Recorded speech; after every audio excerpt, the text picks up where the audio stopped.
What's up? Hope you're having a great day. Wanted to pop on here real quick. Hopefully it's quick for you, but it's interesting. For 27 years, I've been in the business world, and the first, since 2017, we're about last 7. So the first 20 years, I built old school, belly to belly, kneecap to kneecap, living room to living room. Drop one if you can relate to that. And to be honest with you, I got burnt out. I was busted. I was disgusted. I almost quit the industry and profession that I'm in because I signed up 27 years ago to have my freedom, travel the world, work on my terms, create that Wi-Fi money before the Wi-Fi world was even here, but just more or less the freedom side of things, do things when I want, where I want, with who I want, all that stuff. Can you relate to that? And December 27, I was burnt out. I was working 8 to faint. I was in coffee shops all day long. I was doing home meetings twice at night, weekends doing blitzes, never saw my family, my wife, my kids would sit in the car on the weekends watching their little screens while I was doing home meetings. And it wasn't fair to them. It wasn't fair to my family. It wasn't fair to me. I was pitching the dream and living a nightmare. Can you relate to that? Anyways, I got introduced to amazing people like Ray Higdon and John and Nadia Melton, who I knew of from years ago. And I started watching all of these amazing people build a business and build a brand online, leveraging social media. And so I decided to take the plunge and give it one last run. And thank God I did, because I couldn't imagine doing anything else. Now we truly have that Wi-Fi money, or Wi-Fi lifestyle, and Wi-Fi money, I guess you could say. And so building your personal brand and establishing yourself as an authority figure in your industry is one of the most important things you could do in your lifetime if you want to have success with whatever you're doing. I don't care if you're in real estate, mortgage, financial planners, you're an attorney, you're a CPA, you're network marketing, an online marketer, digital marketer. It doesn't matter what you're selling. You have to have a brand. Think of brands like Coca-Cola, Pepsi, McDonald's, Home Depot, Lowe's, all of these national brands. They built a brand. They built a slogan. They built a tagline. And what I've learned over the years is that they all started just like you. So you have to become your own brand. When I first started really building on social media, I worked for a different company than the company I currently own today. And that company went out of business. One of the things I never did, which one of the first lessons I'm going to tell you, write this down, is never brand the company you work for. Why? Because if that company goes out of business, then your audience will think you went out of business. That's number one. But number two, if you brand that company, what's going to happen is they're going to go, people that you are marketing to, customers, maybe you're building a team in your respective industry. People are going to go do their own independent research, and they're going to go to Google, they're going to go to Amazon, they're going to go all over the internet, and they're going to search your company name. And there's going to be good things about your company. There's going to be bad things. There's going to be people's opinions, which could be good or bad or different.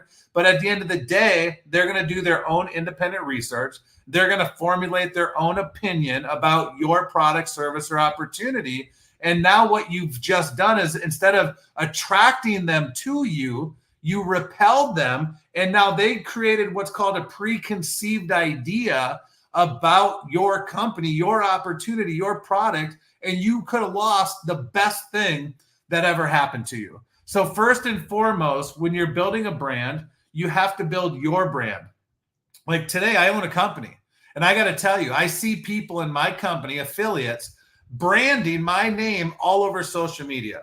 It's great for me because if they do independent research and they find my YouTube channel and they see all my presentations and all the success we're having at such a short time in our industry, or since we've been around, they're going to reach out to me, because guess what? On all my videos, I have a form that says you can reach out to me and I'll reach back out to you and we'll have a conversation. And I've got hundreds and thousands of people marketing my brand all over social media.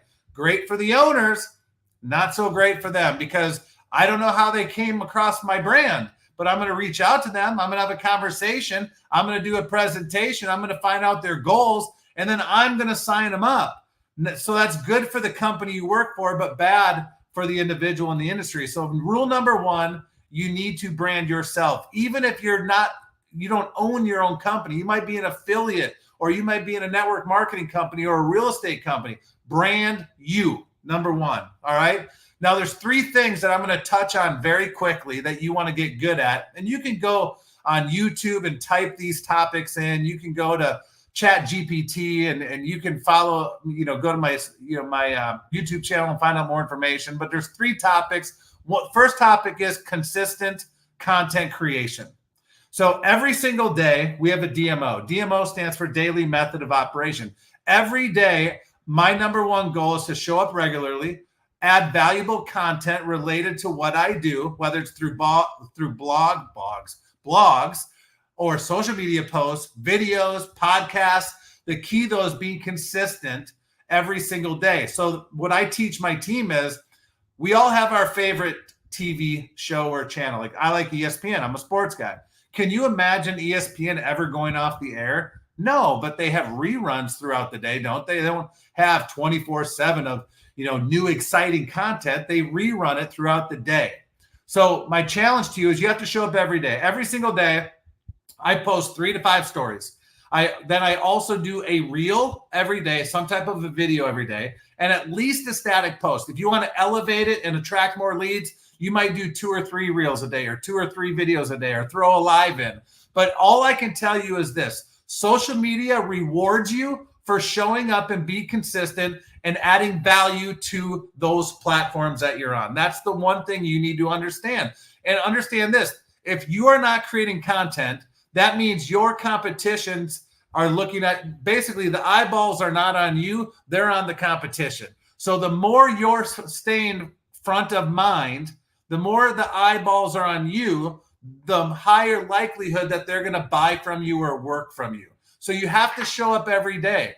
Your favorite TV channel is not off on the weekends or late at night or early in the morning. So I spread out 3 to 5 stories throughout the day. Post, every 4, 5, 6 hours, every single day. I'm always adding value. But then I take the likes, shares, and comments, and I be authentic and be a professional conversation starter. Human first, marketer second. Everybody that engages on a post has the potential to be a conversation. And your number one job is to see how you can add value in their life.